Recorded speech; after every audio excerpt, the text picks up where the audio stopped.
You wanted the best. You've got the best podcast. The hottest podcast in the world. The Chris Voss Show. The preeminent podcast with guests so smart you may experience serious brain bleed. The CEOs, authors, thought leaders, visionaries, and motivators. Get ready. Strap yourself in. Keep your hands, arms, and legs inside the vehicle at all times, because you're about to go on a monster education roller coaster with your brain. Now, here's your host, Chris Voss. Hi, folks. It's Voss here from thechrisvossshow.com. There you go, ladies and gentlemen. Let's let the Iron Lady sing it out for us. Ring it out for 16 years and over 2,000 episodes. We bring you the Chris Voss Show. All the brightest people, the CEOs, the billionaires, the White House presidential advisors, the Pulitzer Prize winners, all the most brightest folks in the world sharing with you their knowledge and their insight and everything else.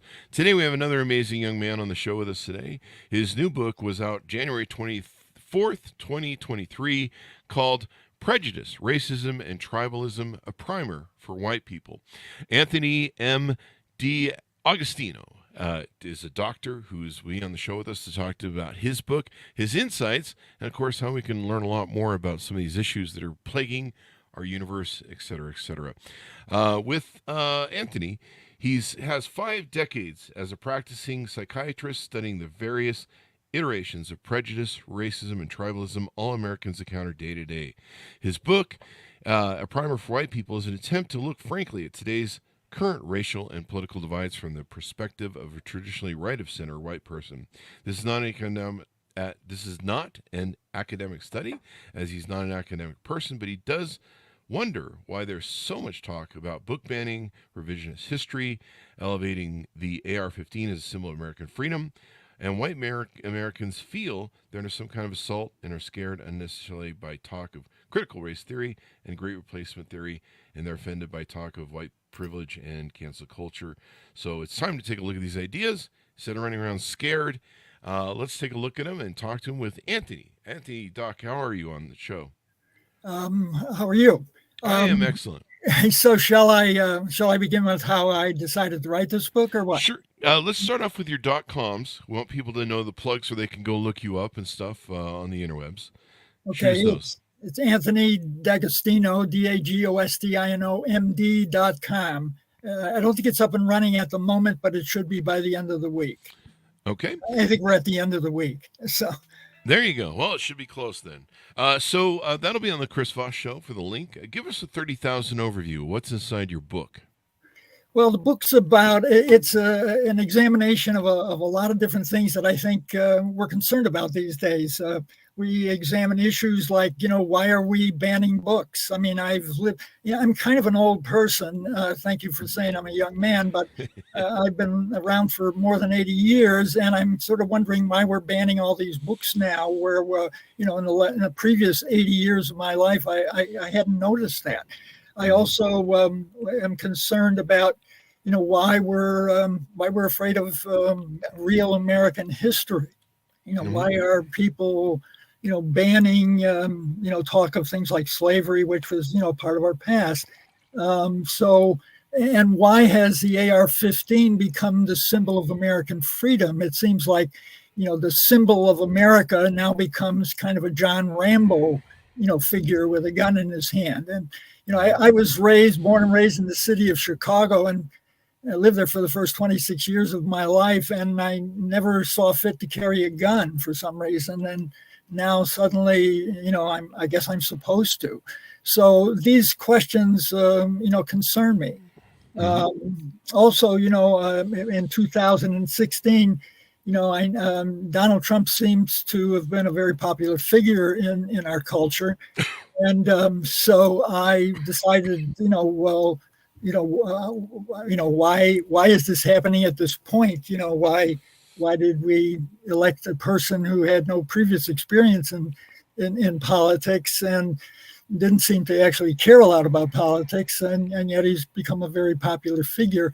I was interviewing a patient of mine, at about the time, 2015, 2016, and I said, and she was very, very thrilled by him. And I said, well, why are you so enamored with this person? And she says, well, he's for us. And I said, what do you mean he's for us? He's for the white people.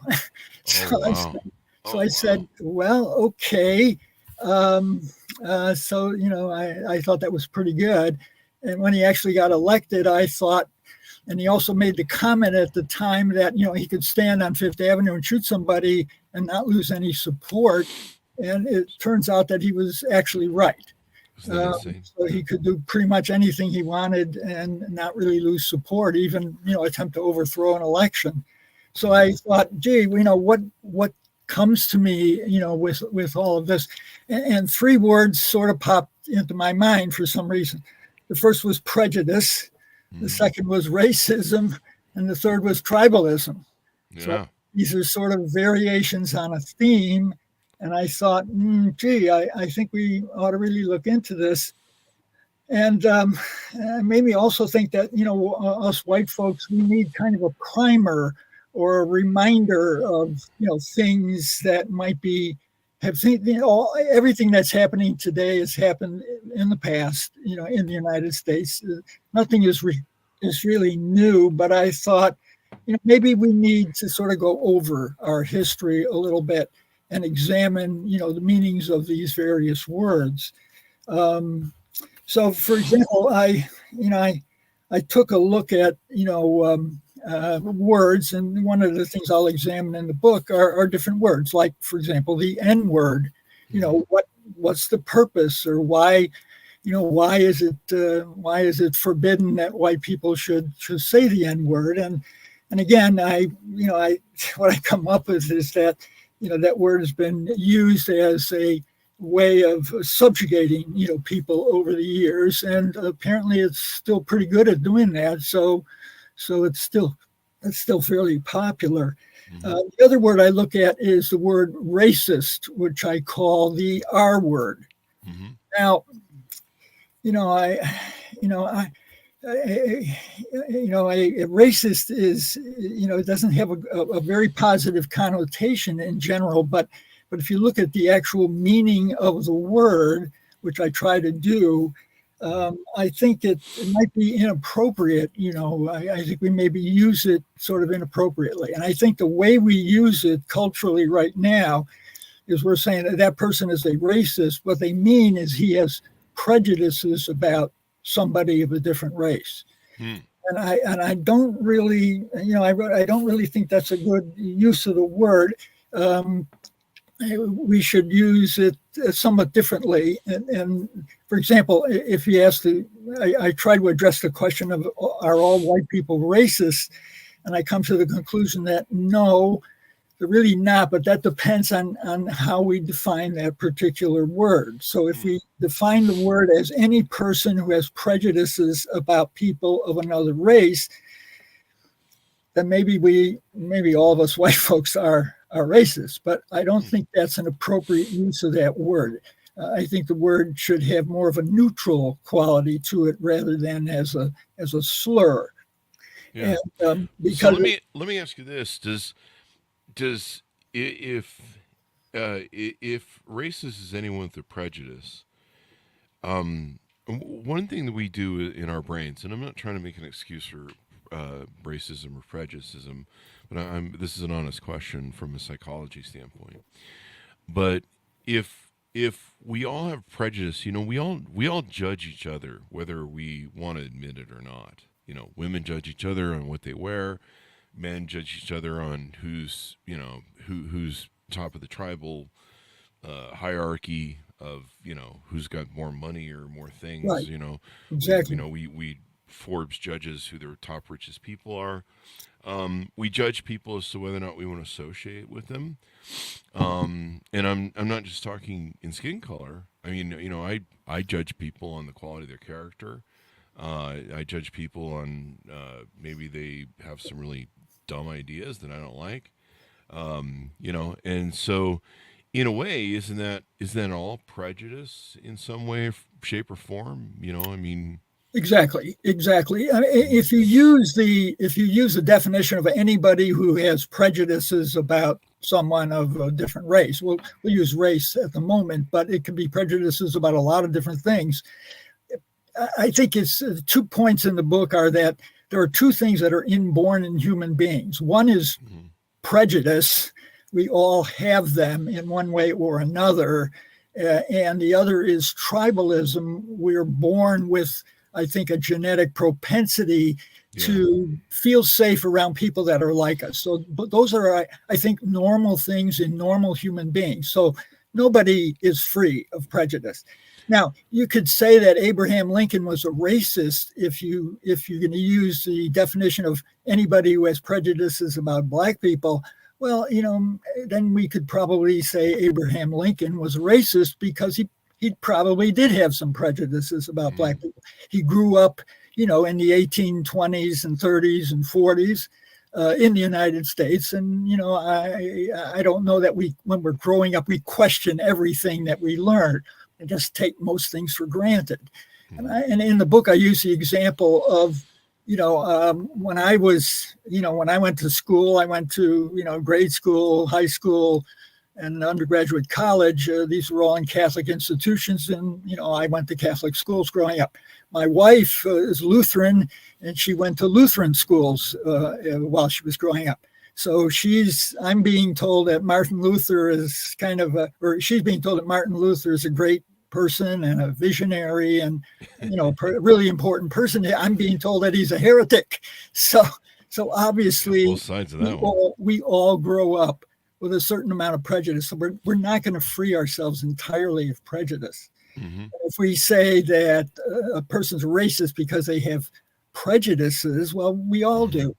We grow up in a certain environment, and actually part of socialization is teaching people, the mores and traditions of your particular group. In the United States, we have what's called a multicultural society. So we're going to have a certain amount of clashing of those things. And I just use the example of Catholicism versus Lutheranism as just one example of many that we encounter and we have to deal with, as we grow up. So that's what I talk about in the book, and that's what I think in many ways we should be talking about, at this particular point in history. The other issue in the book is that I think, my argument is that prejudice, racism, and tribalism is actually kind of profitable depending on how you're using these kinds of things. And, for example, if you have a person who, let's say he's 30 years old, white person with diabetes, type 1 diabetes, and he's married, he has 2 children, ages, say, 4 and 2. If we can exploit his prejudices, it's going to be very profitable for some people. So if this person, dislikes Black people, dislikes Mexicans, queers, and liberals because the liberals are going to take his guns away, then if you can exploit that, that can be a fairly profitable enterprise because he's going to vote for the guy who, dislikes Blacks, Mexicans, queers, and liberals because they're going to take their guns away. And if you're going to elect that particular person, that person's going to go to, go to the Congress and, vote for, very low taxes on billionaires, if any. His insulin is still going to be $700 a month because, he's not doing anything about that. He's going to vote for the guy who's against Obamacare, which, by the way, allows whatever insurance he might have to actually pay for the insulin, which he absolutely needs to live.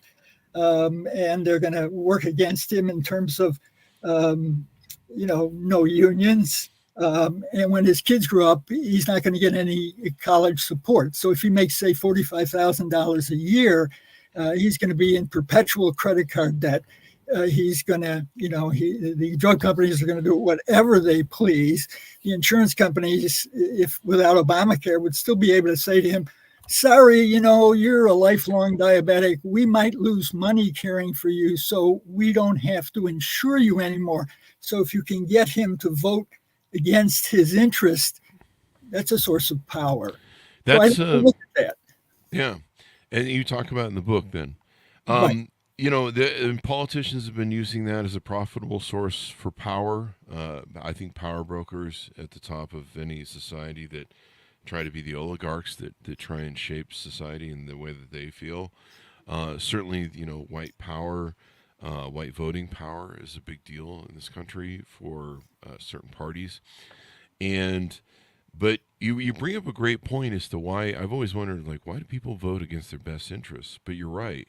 You know, I mean, this has been going on since the beginning of man, where a politician goes, that stranger guy over there that looks kind of different Absolutely. and stuff, he's coming for you. You should fear him, and I will protect you from that man.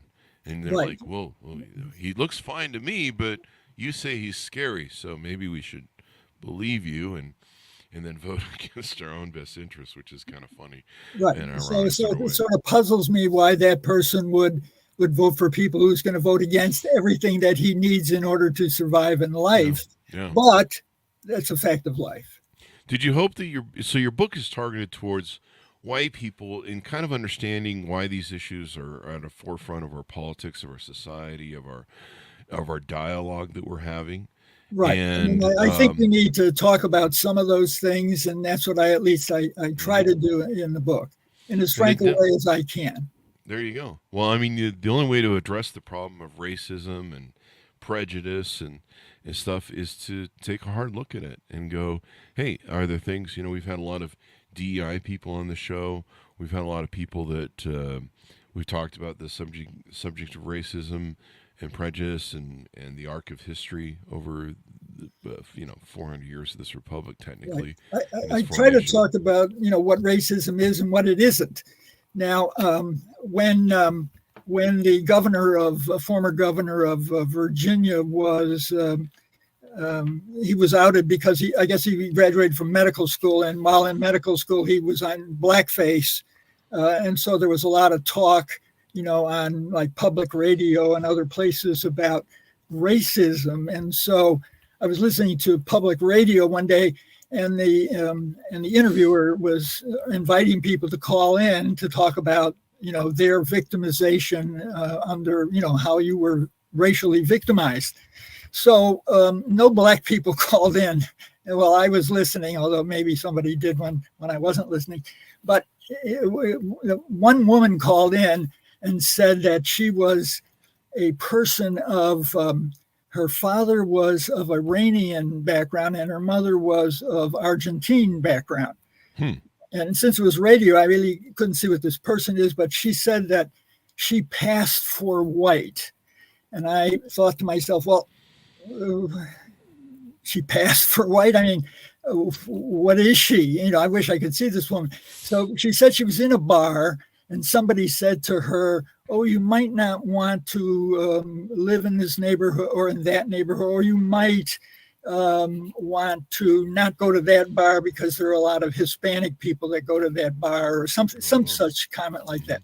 And she called that in as a victim of racism.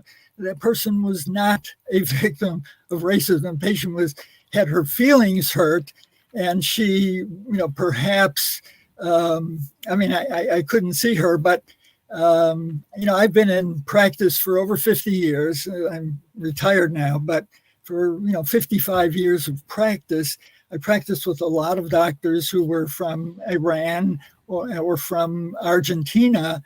Now, 60% of the population of Argentina is of Italian background, which is my background.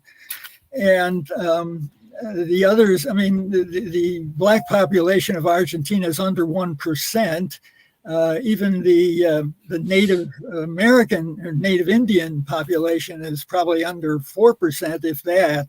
Mm-hmm. So the rest are mostly Europeans of European ancestry. So, and Iran, a lot of my relatives come from a place called Armenia, which is right next to a place called Iran.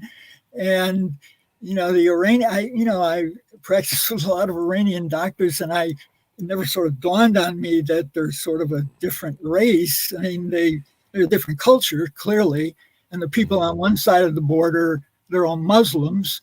in Iran, and the people on the other side of the border in Armenia, they're all Christians.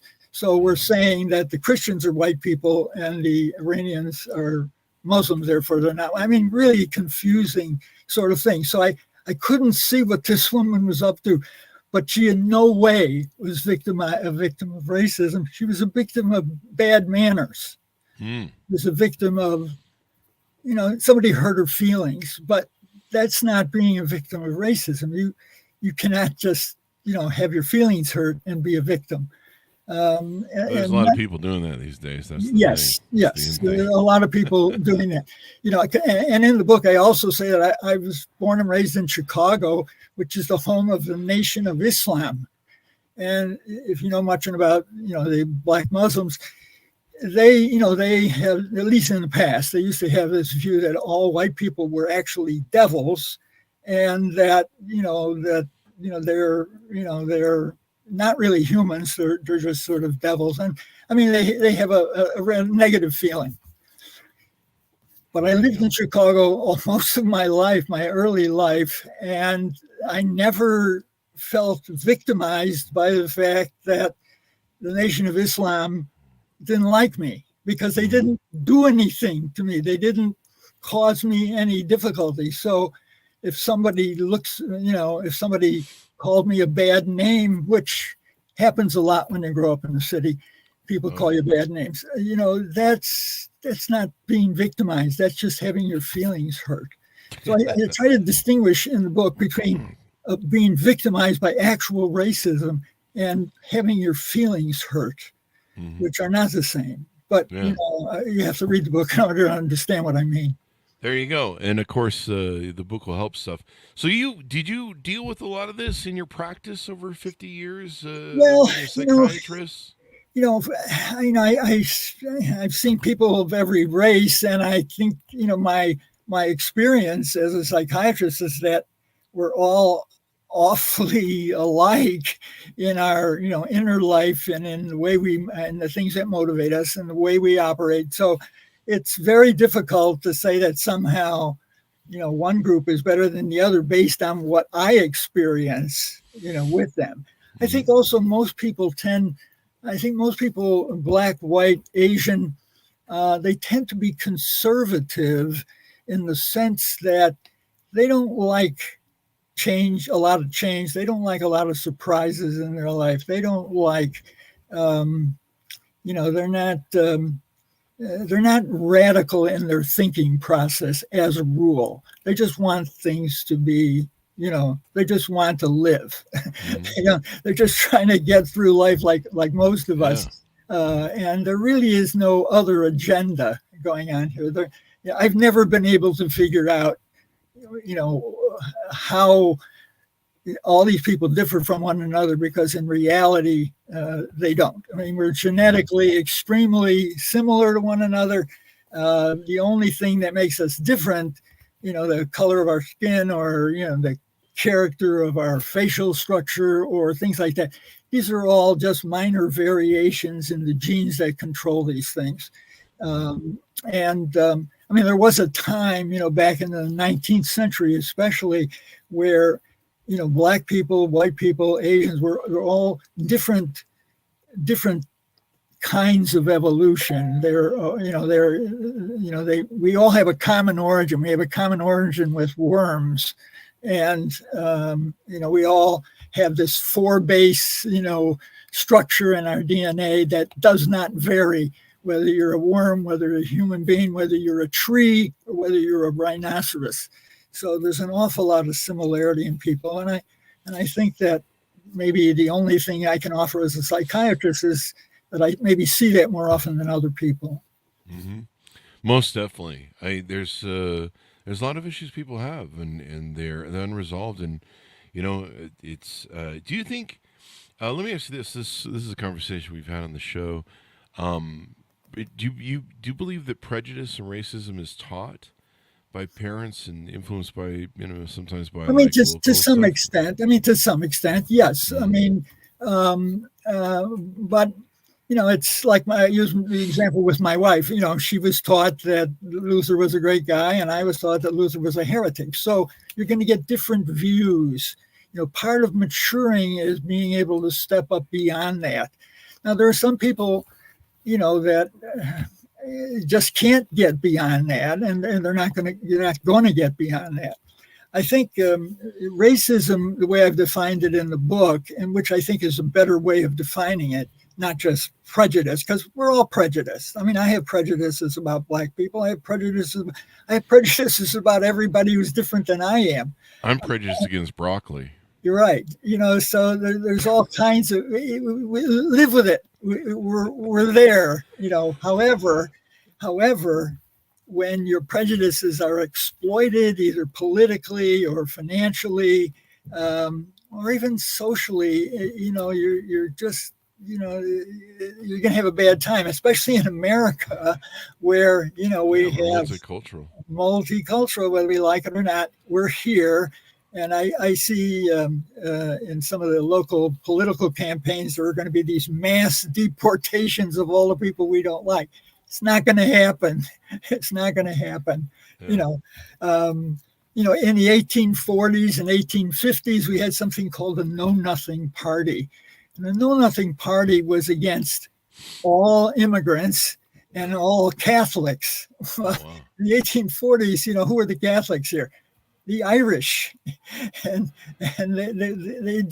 they didn't like these folks, and then at the turn of the century, when my grandparents were coming here, they were against these people. In fact, there was a book published called The Passing of the Great Race, which was a book that described how the Anglo-Saxons of the United States should not be interbreeding with these, new folks like, the Polish people or the Italians or.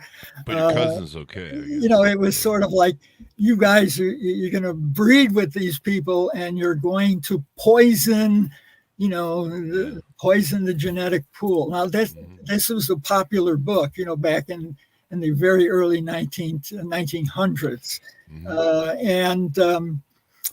So, and in 1924, we ended up passing this absolutely rigid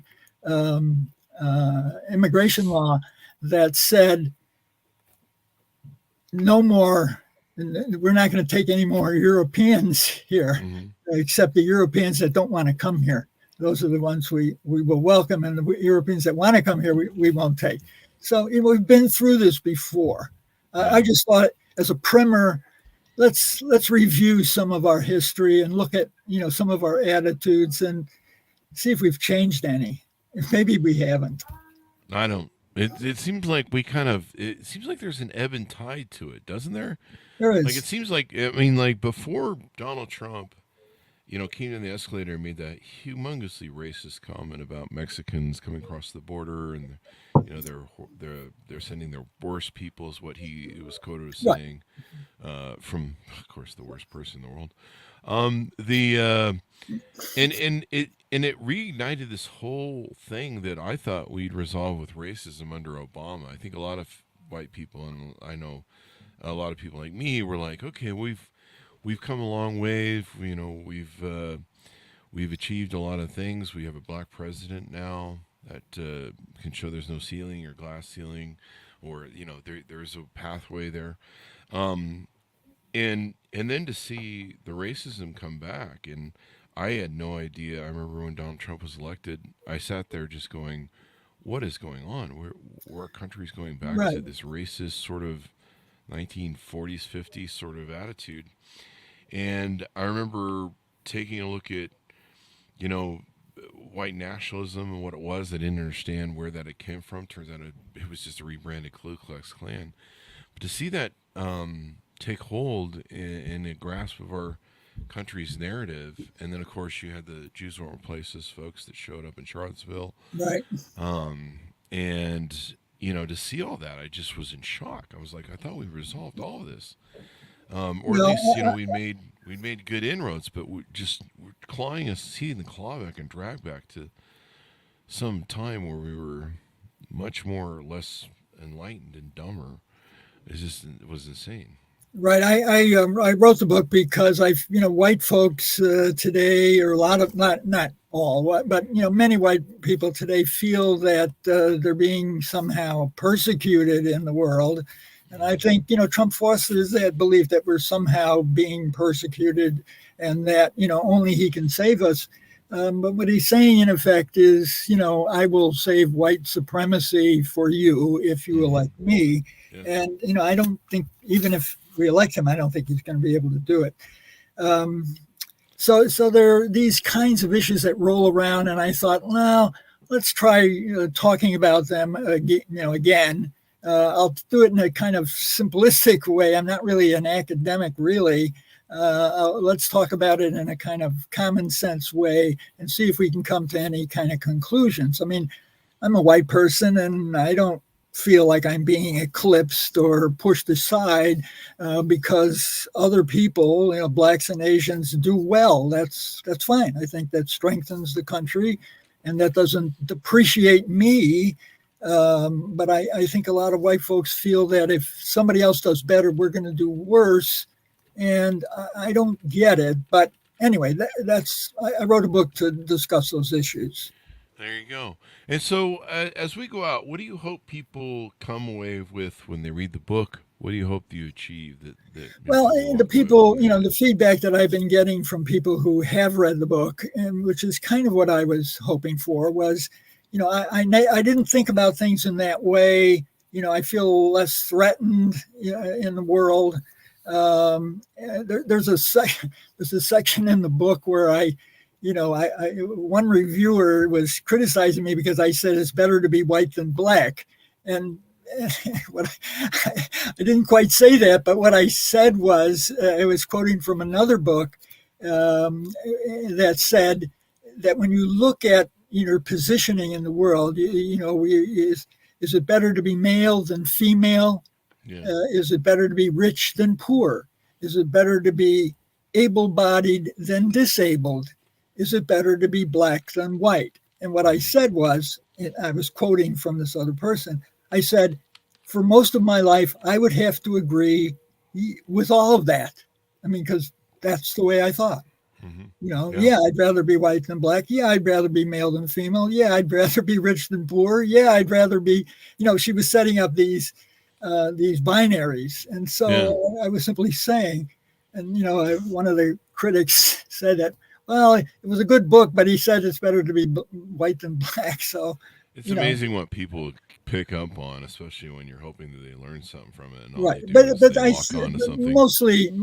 most of the feedback has been pretty positive. Oh, there you go.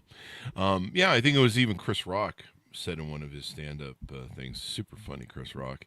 He said, most of you white people wouldn't trade places with me because I'm black, and I'm a millionaire. And I think it was from Bigger, Blacker, Better. I think I can't remember the name of it, but yeah, he's so funny and he has so much great material. So there you go. So as we go out, I guess the message is try not to be so darn racist and prejudiced and tribalistic people. Is that a good summation? Maybe. Yeah. Well, yeah. Think about some of the things you assume that might not be true, and you might want to just. I mean, learning real American history is not offensive. Mm-hmm. It's not. It's the one thing this is my quote. The one thing man can learn from his history is that man never learns from his history, and thereby we go round and round. And until we face the ugly truth and face some of the different issues that we have, we can't repair them. And that's the fallacy of our situation. So there you go. Well, we're going to have to find a way to deal with this, and I think we will ultimately. I would hope so. I would hope that in the end, for sadly all the damage it has to cause to learn this lesson, like I said, man does not learn well from his history. But I'm hoping that if we survive the signposts, we'll be able to look back on a day someday with Donald Trump and realize how ugly that was, and how that was the last clawback of a very ugly generation. Yeah, that's what I'm hoping for. Right. Yeah, and it will be a signpost. people will look back and be like, yeah, there was that time, and that was the marker, that was the final straw that broke people's back, that went, God, we really have some issues we need to deal with. So there you go. Anthony, thank you very much for coming to the show. We really appreciate it. Thanks for having me. Thanks for my audience for tuning in. Go to goodreads.com, Chris Voss, LinkedIn.com, Chris Voss, and all this crazy place on the internet. Order up wherever fine books are sold. Understand what's going on.